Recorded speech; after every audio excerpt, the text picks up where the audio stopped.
آياتك ويعلمهم الكتاب والحكمة ويزكيهم إنك أنت العزيز الحكيم آمنت بالله صدق الله مولانا العظيم وبلغنا رسوله النبي الأمين الكريم ونحن على ذلك لمن الشاهدين والشاكرين والحمد لله رب العالمين. باوقار سامعین کرام، پردہ خواتین اسلام، ممبر نور پر جلوہ بار علماء کرام و شعراء اعظام، آئیے ہم اور آپ عقیدت و محبت کے ساتھ جی لگا کر اپنے پیارے آقا جناب محمد رسول اللہ صلی اللہ تعالی علیہ وسلم کی بارگاہ اقدس میں درود و سلام کا ہدیہ پیش کریں.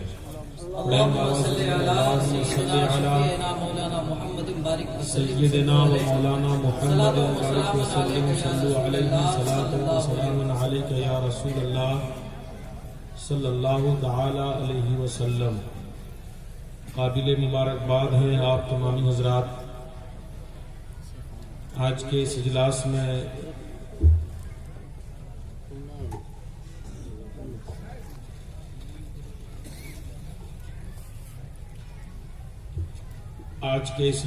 اس اجلاس میں آپ تمامی حضرات بیٹھے ہیں. رب قدیر کی بارگاہ میں دعا کریں پروردگار عالم اس جلسے کو قبول فرمائے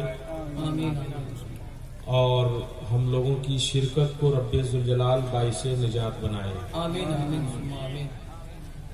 ایک مدرسے کا جلسہ ہے اور مدرسے کا جلسہ جب بھی ہوتا ہے با مقصد ہوا کرتا ہے. ویسے تو جلسے آج کل ہر گاؤں میں، ہر محلے میں لوگ کرتے ہیں، لیکن کچھ جلسے بے مقصد ہوتے ہیں اور الحمدللہ کچھ اجلاس ایسے بھی ہوتے ہیں جو با مقصد ہوا کرتے ہیں. ان با مقصد جلسوں میں سے آج کا جلسہ بھی ہے.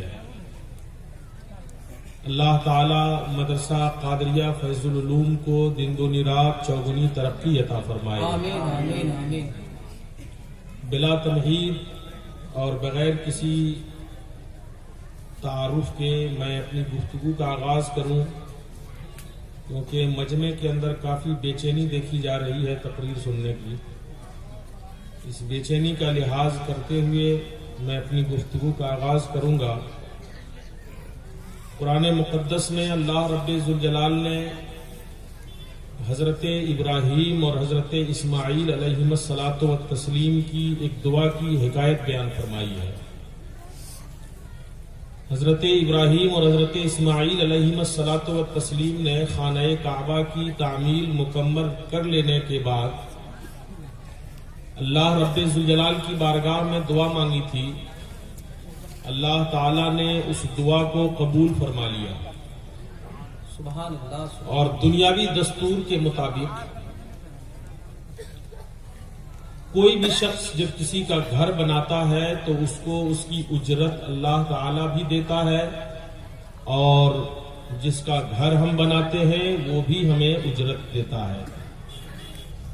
یہ دنیا کی ریت ہے. حضرت ابراہیم علیہ الصلاۃ والتسلیم نے جب خانہ کعبہ کی تعمیر بنا کر لیا، مکمل کر لیا، تو اللہ رب ذوالجلال نے انہیں بے پناہ اجر عطا فرمایا اور ساتھ ہی ساتھ رب ذوالجلال نے انعام بھی عطا فرمایا. سبحان اللہ. رب ذوالجلال نے حضرت ابراہیم خلیل اللہ علیہ الصلاۃ والتسلیم سے ارشاد فرمایا، میرے خلیل، تو نے میرے گھر کی تعمیر کیا ہے، آج جو تو سوال کرے گا تجھے وہ میری بارگاہ سے عطا کر دیا جائے گا. تو حضرت ابراہیم علیہ السلام نے کیا مانگا اس کو آپ سنیں اور سمجھیں.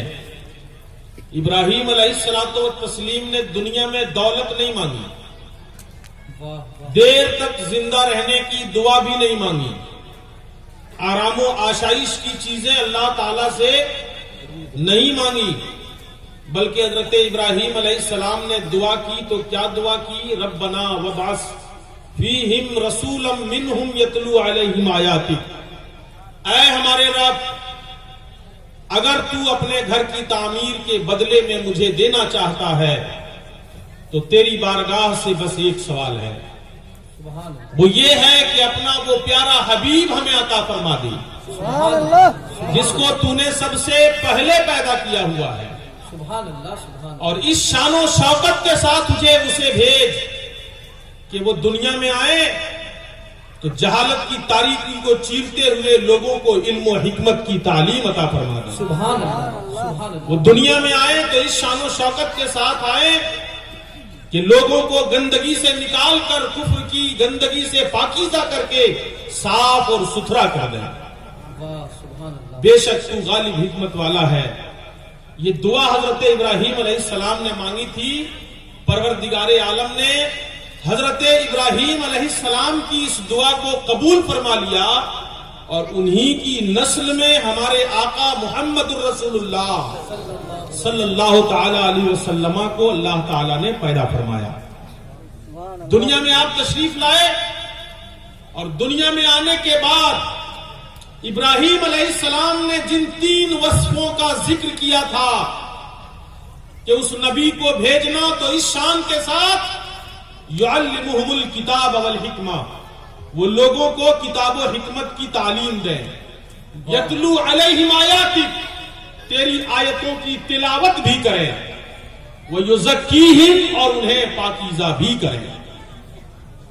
پیارے آقا آئے تو ان 3 وصفوں کے ساتھ آئے، اور آپ نے اس دنیا میں آ کر کے ان تینوں پر خاص طور سے اتنا اہم کارنامہ انجام دیا کہ دنیا کی تاریخ میں اتنے کم وقت میں ایسا کارنامہ کہیں نہیں دیکھنے کو ملتا ہے۔ بے شک، بے شک، دنیا کی کوئی درسگاہ آپ کو ایسی نہیں ملے گی جس درسگاہ کا پڑھانے والا معلم استاذ تمام علوم و فنون پر یکساں مہارت تامہ رکھتا ہو، لیکن قربان جائیے اس درسگاہ پر جو اللہ کے نبی نے سب سے پہلے قائم کیا، اصحاب صفہ کے لیے ایک چبوترا بنوایا، جس چبوترے پر بیٹھ کر صحابہ کرام قرآن و حدیث کی تعلیم حاصل کیا کرتے تھے۔ اس چبوترے پر بیٹھنے والے صحابہ جس طرح لاجواب تھے، واہ، واہ، ان صحابہ کرام کو پڑھانے والا پیغمبر بھی لاجواب تھا۔ سبحان اللہ، سبحان اللہ، اللہ کے نبی جس طرح علم حدیث میں کامل ماہر ہیں، علم تفسیر میں بھی اسی طرح ماہر ہیں، اصول تفسیر میں بھی ماہر ہیں، اصول حدیث میں بھی ماہر ہیں، علم قرآن میں بھی ماہر ہیں، علم فلسفہ میں بھی ماہر ہیں۔ میں آپ کو مبارکبادی پیش کرتا ہوں، آپ اپنے نصیبے پر جتنا بھی ناز کرو کم ہے، کیونکہ جو خدمت آپ کے سامنے آئی ہوئی ہے، جو کام آپ نے اپنے سر پہ اٹھایا ہوا ہے، یہ صرف دنیا کے لیے نہیں ہے، بلکہ یہ کام کرنے سے انسان دنیا میں بھی کامیاب ہو جاتا ہے اور آخرت میں بھی کامیاب ہو جاتا ہے۔ سبحان اللہ، سبحان اللہ، زمانے کا ایک عظیم سلطان جن کو دنیا سلطان محمود غزنوی کے نام سے جانا کرتی ہے، سبحان اللہ، ہندوستان کی سرزمین پر ایک زمانے تک انہوں نے حکومت کیا ہے۔ سلطان محمود غزنوی کو کون نہیں جانتا؟ جتنے بڑے بادشاہ ہیں اتنے بڑے عالم دین بھی ہیں، اتنے بڑے عاشق رسول بھی ہیں۔ سلطان محمود غزنوی رحمت اللہ تعالی علیہ ایک مرتبہ رات کے وقت بازار میں گئے ہوئے تھے لوگوں کی حالت دیکھنے کے لیے، رعایا کی خبر لینے کے لیے پہنچے تو آپ نے کیا دیکھا؟ ایک طالب علم ایک حلوائی کی دکان کے چولہے کی روشنی میں کتاب پڑھنے کی کوشش کر رہا ہے، اندھیرے میں بیٹھ کر کتاب یاد کرتا ہے، اور اس کے بعد جب وہ لائن اس کو یاد ہو جاتی ہے تو اٹھ کر جاتا ہے حلوائی کی دکان پر، اور جا کر کے پھر ایک لائن دیکھتا ہے اور اندھیرے میں بیٹھ کر یاد کرنے لگتا ہے۔ سلطان محمود غزنوی نے دیکھا، دیکھنے کے بعد آپ نے اپنے خدام سے کہا اس طالب علم کو بلا کر لاؤ۔ بلایا گیا، پوچھا بیٹے تم اس حلوائی کی دکان پر بیٹھ کر اس کی روشنی میں پڑھ کیوں نہیں لیتے؟ اندھیرے میں بیٹھ کر کیوں پڑھتے ہو؟ بچہ جواب دیتا ہے حضور کیا کروں، میں اتنا غریب ہوں، میرے پاس چراغ نہیں ہے کہ میں جلا کر اس کی روشنی میں تعلیم حاصل کر سکوں۔ حلوائی کی دکان پہ بیٹھتا ہوں تو حلوائی کہتا ہے حلوہ نہیں کھاتے تو یہاں بھیڑ کیوں لگاتے, یہاں سے جاؤ.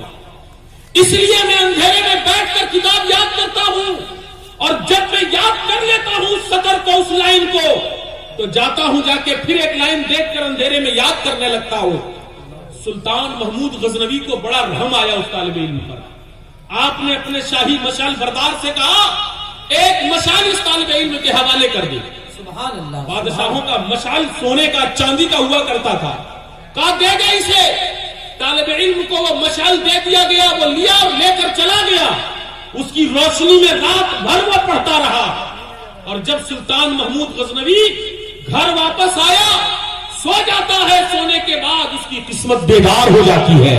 سبحان اللہ. کیا دیکھتا ہے؟ امام الانبیاء دو عالم کے تاجدار خواب میں تشریف لائے ہوئے ہیں, سبحان اللہ. اور ارشاد فرماتے ہیں اے ناصر الدین سبکتگین کے بیٹے, تو نے ایک وارث انبیاء کی خدمت کی ہے, ایک طالب علم کو علم دین حاصل کرنے میں مدد کی ہے. اس کی وجہ سے رب ذوالجلال تجھ سے اتنا خوش ہوا کہ اس پروردگار عالم نے تیرا نام جنتیوں میں درج فرما دیا ہے. سبحان اللہ. تجھے بخش دیا گیا ہے. تکبیر, نعرہ رسالت. تجھے بخش دیا گیا ہے. اے محمود غزنوی, تو کامیاب ہو چکا ہے.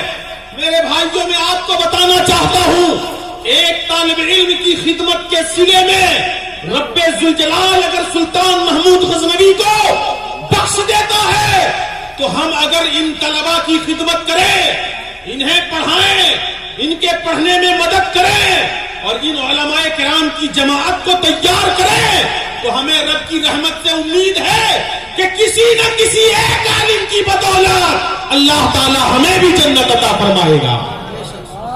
یہ علماء کی جماعت جو آپ کے سامنے نظر آ رہی ہے, یہ کوئی معمولی جماعت نہیں ہے. امام غزالی نے فرمایا ہے العلماء سرج الازمنہ کل عالم سراج الزمان ہی یستضیء بہ اہل عصرہ.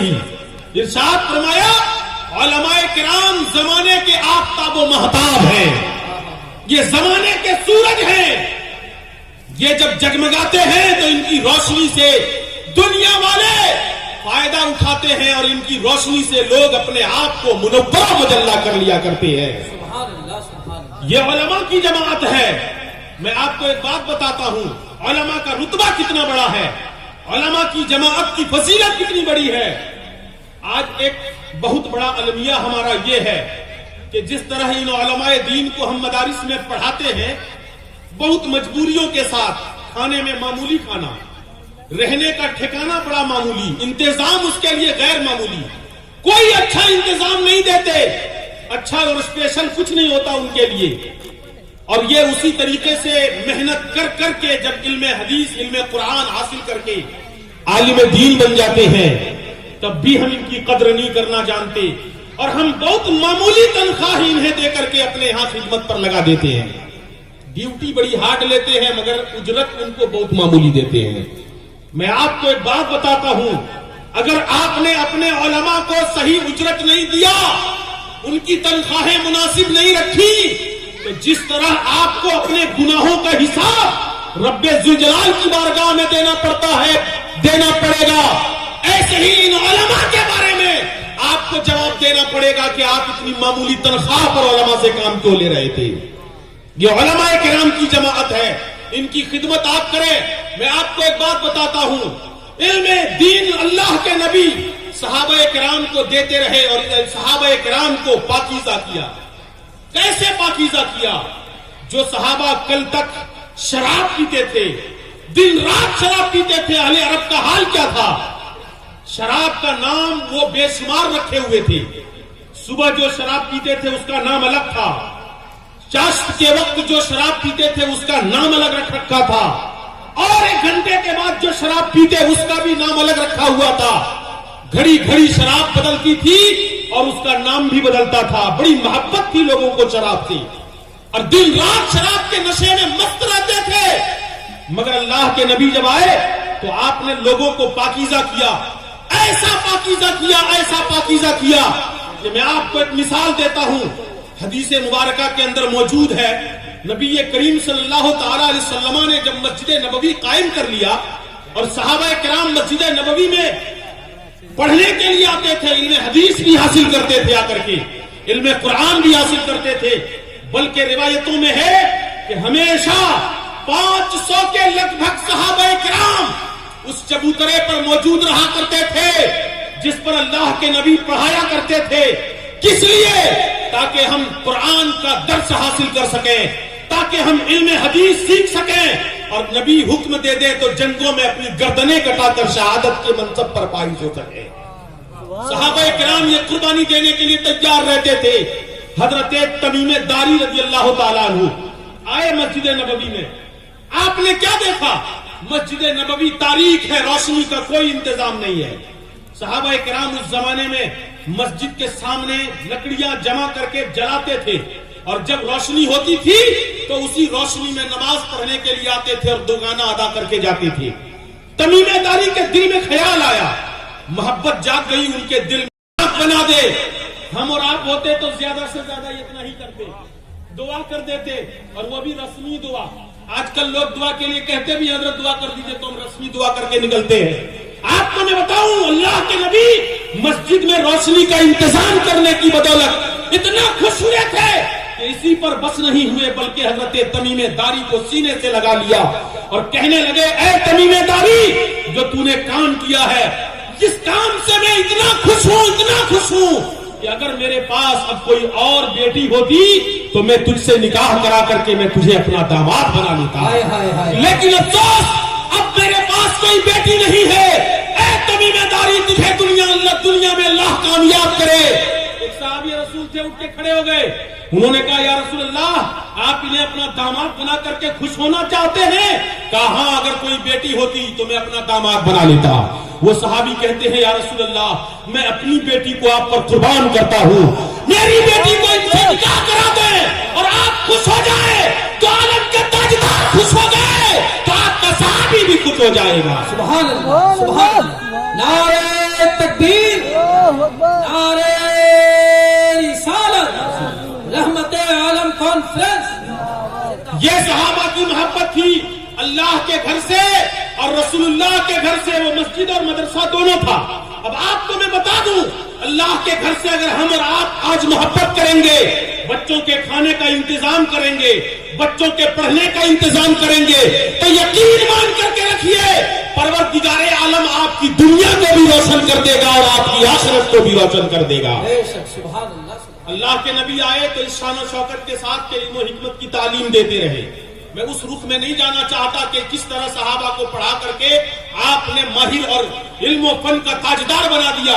نبی یہ دو جہاں آئے تو لوگوں کو پاکیزہ بھی آپ نے کیا، کفر و دلالت سے نکال کر، گمراہی سے نکال کر ستھرا بھی کیا، اور ایسا پاکیزہ بنا دیا انہیں، ایسا پاکیزہ بنا دیا کہ جو آج ان کے راستے پہ چلتا ہے وہ بھی پاکیزہ ہوتا ہوا نظر آتا ہے۔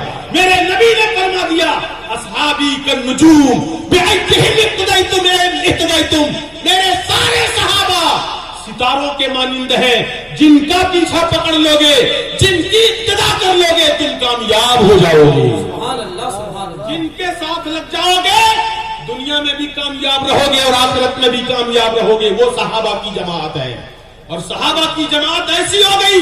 آپ کو بتائیں، آج ہم کھلم کھلا گناہ کرتے ہیں، کسی کا ڈر نہیں۔ ایک زمانہ تھا جب بزرگوں کا ڈر ہمارے دل میں رہا کرتا تھا، بڑوں کا ادب کیا کرتے تھے۔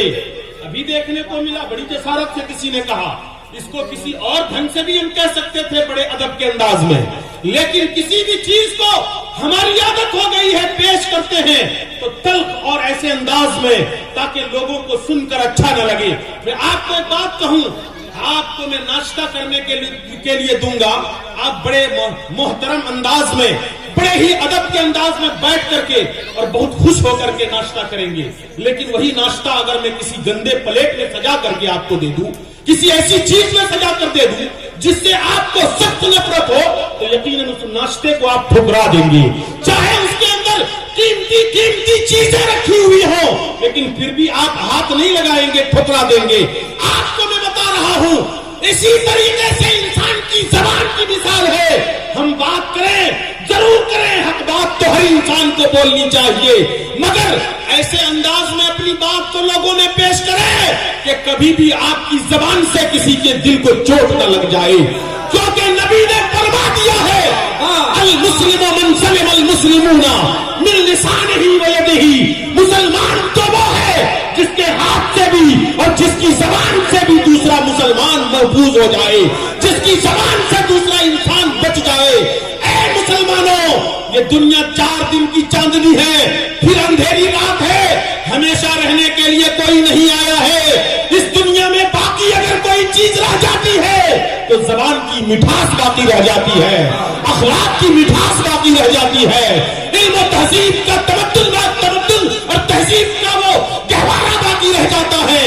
اس لیے میں آپ کو یہ پیغام دے کر جانا چاہتا ہوں، اس مدرسے کے جلسے میں آپ آئے ہیں، اپنے اخلاق کو مزین کرنے کی کوشش کریں، رسول پاک کی تعلیم سے اپنے آپ کو آراستہ و پیراستہ کرنے کی کوشش کریں، اور ہر وقت خدا کا خوف اپنے دل میں رکھیں، یہ سوچ کر کے اللہ کے نبی نے فرمایا ہے کہ کسی بھی مسلمان کو، چاہے وہ تم سے عمر میں چھوٹا ہو یا بڑا، کسی بھی مسلمان کو حقیر نہ سمجھنا، کمزور نہ سمجھنا۔ آج تو عالم یہ ہے کہ ہم ہر موقع پر تانا دیتے ہیں، ہم کسی سے کم ہیں کیا، ہم کسی سے پیچھے ہیں کیا؟ غوث اعظم رضی اللہ تعالیٰ عنہ اس کی توضیح فرماتے ہیں، ارشاد فرماتے ہیں کہ جو تم سے عمر میں چھوٹا ہو، جب اس کو دیکھو تو یہ سمجھا کرو کہ یہ مجھ سے چھوٹا ہے، گناہ اس نے مجھ سے کم کیا ہوگا، اس لیے یہ مجھ سے اچھا ہے، مجھ سے بہتر ہے، اور جب اپنے سے بڑا عمر میں دیکھو تو یہ سمجھو کہ یہ مجھ سے عمر میں بڑا ہے، یہ نیکیاں زیادہ کیا ہوا ہوگا، یہ اللہ کی عبادت زیادہ کر رکھا ہوگا، اس لیے یہ رتبے میں مجھ سے بہتر ہے۔ ہر وقت جب یہ تصور رکھو گے تو انسان کو تم اپنے سے بہتر سمجھو گے، اور جب انسان کو اپنے سے بہتر سمجھو گے تو تم گویا کہ دنیا میں کامیاب ہوتے ہوئے نظر آ رہے ہیں۔ ایک بات بتا دوں، حضرت عمر فاروق رضی اللہ تعالیٰ عنہ کون ہے؟ وہ نبی کے خلیفہ ہیں، دوسرے خلیفہ عمر فاروق رضی اللہ تعالیٰ عنہ کو اللہ کے نبی نے اس دنیا میں ہی جنتی ہونے کی خوشخبری سنا دی ہے۔ اے عمر، تم جنتی ہو، جو چاہو کرو، مگر عمر فاروق رضی اللہ تعالیٰ عنہ کی شان دیکھیں۔ ایک دن آپ صحرا کی جانب چلے گئے ہیں، لوگوں کی خبر لینے کے لیے عمر فاروق اپنی رعایا کی خبر لینے کے لیے گردش کرتے رہتے تھے، علاقے کا دورہ کرتے رہتے تھے۔ آج کے حکمرانوں کو عمر فاروق رضی اللہ تعالیٰ عنہ کی سیرت طیبہ دیکھنی چاہیے اور انہیں سبق حاصل کرنا چاہیے۔ وہ عمر فاروق جو 23 لاکھ مربع میل کے اکیلے امیر المومنین ہیں، پورے 23 لاکھ مربع میل پر ان کی حکومت ہے، مگر کہیں پر کوئی بھی طاقتور کسی کمزور پر ظلم نہیں کر سکتا ہے، کوئی بھی کمزور ستایا نہیں جاتا ہے، کوئی بھی انسان بھوکا مارا نہیں جاتا ہے۔ عمر فاروق چلے گئے دورہ کرتے ہوئے اور صحرا کی طرف نکل گئے، پیاس کی شدت نے انہیں پریشان کر دیا۔ عمر فاروق نے تلاش کرنا شروع کیا، کہیں پانی مل جائے تو میں پی کر اپنی پیاس بجھا دوں گا۔ چلے گئے، دیکھا ایک چرواہا ہے، بکریاں چرا رہا ہے۔ عمر فاروق رضی اللہ تعالیٰ عنہ گئے اور جا کر کے چرواہے کے سامنے حاضر ہو گئے۔ آپ نے عرض کیا، اے شخص، اگر تیرے پاس پانی ہے تو مجھے پلا دے، میں بڑا پیاسا ہوں، میں اپنی پیاس بجھاؤں گا، تیرے لیے دعائیں بھی کروں گا، اور اگر فری میں نہیں پلاتا تو میں تجھے اس کے بدلے میں پیسے بھی دینے کے لیے تیار ہوں، تو مجھے پانی پلا دے۔ اس چرواہے نے جواب دیا، کہا، اے اجنبی انسان سن لے، میں پانی تو رکھا کرتا تھا مگر آج اتفاق سے میرے پاس پانی نہیں ہے، اگر پانی ہوتا تو میں تجھے پلا کر کے ضرور خوشی میں اور پیاس بھی بجھ جاتی ہے۔ عمر فاروق نے فرمایا، کسی ایک بکری کا دودھ ہی نکال کر پلا دے۔ چرواہا جواب دیتا ہے، کہا، اے اجنبی انسان سن لے، جن بکریوں کی طرف تم دیکھ رہے ہو للچائی نظروں سے، یہ بکریاں میری نہیں ہیں، میرے مالک کی ہیں، اور میں اپنے مالک کی اجازت کے بغیر کسی بھی بکری کا دودھ نکال کر کے میں تمہیں نہیں پلا سکتا۔ حضرت عمر فاروق حیرت میں ہے، یا اللہ، یہ انسان تو جنگل میں رہتا ہے، بکریاں چراتا ہے، نہ کبھی اس نے قرآن پڑھا نہ حدیث پڑھا، امانت کا درس اس کو کس نے دیا ہے؟ یہ امانت یہ کس نے کب سے جان لیا؟ آج ہمارا حال یہ ہے، لوگوں کے بیچ رہتے ہیں، لوگوں کے بیچ رہ کر کے